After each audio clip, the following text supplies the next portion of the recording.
The reality is that it's neither actually always about being righteous, nor is it about always waging wars and conflicts against neighboring countries or foreign enemies that inevitably leads to the establishment of permanent peace and collective cohesion and national, social, domestic equality, justice, fairness, productivity, freedom, and employment for ourselves, but it's actually the abolishment and elimination and neutralization of not only our own inward demons and internal evils and inner darknesses, but also the integration of the unconscious shadows in ourselves that eventually leads to the neutralization and abandonment of the ideas of fighting wars and waging conflicts also, no matter the necessity or no matter the circumstances or conditions or situations we struggle with or we put in.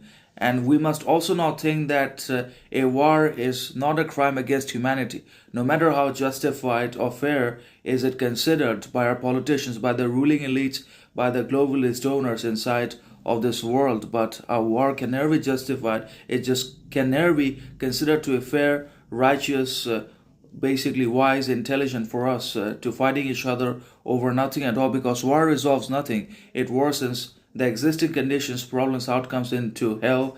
Anyways, it does not lead to peace. It resolves nothing, but it creates much more new chaos, problems, miseries, and misunderstandings that are neither good or that were just not meant to be established anyways in the first place.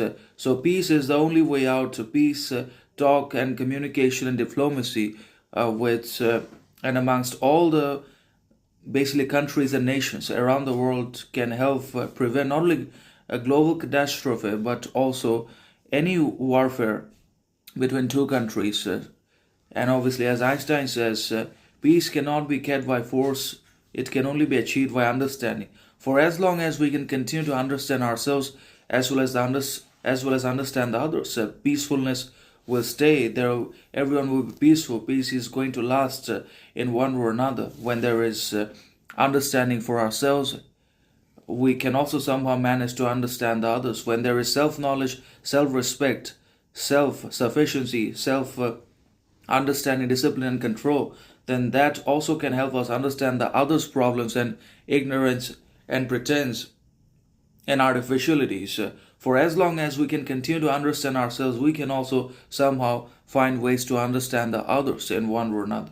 But that requires self examination and self knowledge and self reflection, and also integration of the shadow and embrace of the inward demons and not running away from them.